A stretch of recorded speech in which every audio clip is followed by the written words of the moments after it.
I know that we've got afternoon tea, but I just see that the gentleman's already here, and I thought we could actually hear him and then let him go, and we could take our afternoon tea break at that point, and then we would be have a break until 3:35 is when our next submitter is due. So thank you for agreeing to come forward. No problem, thank you. It's pleasing to see that we're ahead of schedule. I'm sorry to hold you up for only your break. because people haven't come. So I'm sure a few people out there would like to see things ahead of schedule too, but I certainly understand your plight. Here. So as you mentioned, good afternoon, Madam Chairperson and appointed councillors. My name's David Kearns. I'm here today opposing the rural rate increase, part of the long-term plan. Bit of background, we've lived at a property called Sunset Point in Kaituna for the last 13 years. During that time, I've been on the Banks Peninsula AMP committee for that whole 13 years, so I understand sort of the rural needs of the city. I've also been on the committee for the Arahua domain, and for the past 6 years been the chairperson for that domain as well, so I certainly understand the immediate vicinity. During this time that we've lived there, we've endured many highs and lows while we've lived there. If I can first just take you back to 2006, bit of a jog of your memory. Labour was in power at that time. Helen Clark was the Prime Minister in New Zealand. Gary Moore was, of course, the Mayor of Christchurch, so we're going back a couple of mayors now. Chris Kearns, you probably didn't realise, it was his first year that he played an international cricket match, ever. Not that long ago.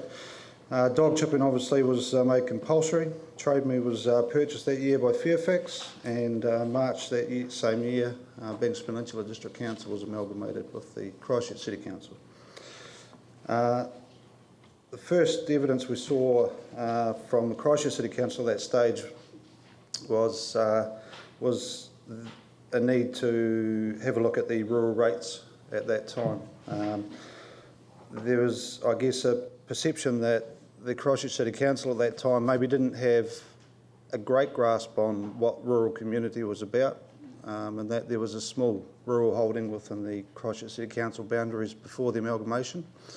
And since taking over Banks Peninsula, of course, that's dramatically increased, where the majority of rural holding in Christchurch is within the Banks Peninsula Council. The Banks Peninsula area. So the first that we knew at that stage about the rural increase in 2006, the increase in the general rate was through a letter. There was obviously a course of action that we could take around that.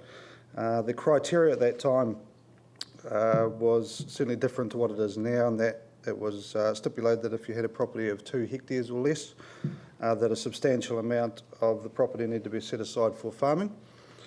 The area devoted to the dwelling needed to be less than 50% of the total area.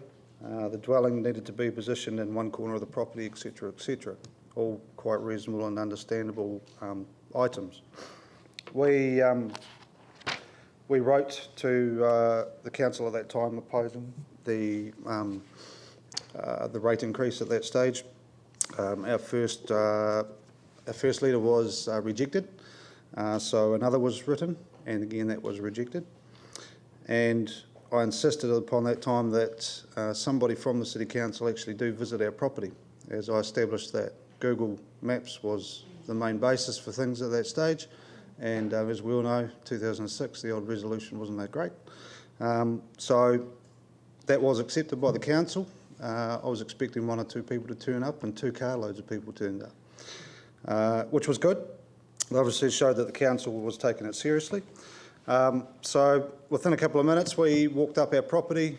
I spoke through what was exactly in my letter already, and within 5 minutes of people arriving, they'd agreed that our property was deemed farming at that time. Now, obviously moving forward to now, we're at round 2 when it comes to the rates for farming or rural property. This time the criteria has changed. It surprised me somewhat that there was, that I didn't see anyway, any consultation around changing of the criteria for what meets and does not meet a rural property for a rating. And now there is obviously a particular criteria that's set which has two parts, either the less than 5 hectare in terms of size, or that the land value is greater than 66% of the total capital value. So a question that I do pose is, at what point did the land size determine what the land is used for? It confuses me a little in that it's a bit irrelevant, size versus what it's being used for. On that basis too, the land is used for, what it's used for should be what it's rated for. And obviously there is a need to sort of revise that, I guess, in terms of moving away from just a two-part criteria. Likewise, I asked, is land size used to determine whether a business is a business when we're talking about rating for businesses, and residential the same? Is land size the basis for whether it's a resident? And if I can refer to Section 102 of the Local Government Act, as you'll all be aware of, there is the need to have a revenue and financing policy. If you can just bear with me a moment. So that, of course, talks about how the council's activities are funded, who pays for what and why. The general rates are obviously used to fund services that the council believes are of public benefit, and of course the general rates come out of that. So the council considers the benefits are distributed, and it states unevenly, being proportionate to business and rural and residential. Businesses obviously tending to benefit more, and rural properties tending to benefit less than residential. So if the council applies the differentials to the value-based general rate, and it states that that must be based on the use to which the land is put. So it stands to reason that if that's in the policy that the land use must be part of the criteria, yet the new criteria set for the general rates for rural does not have any mention of what that land has been used for. So it is a little bit confusing there. Obviously page 9.2 of the long-term plan document states that there are 3 types of differentials applied depending on the zoning and the assumed economic use of the land. Again, in your own document for the long-term plan, it also states the economic use of the land.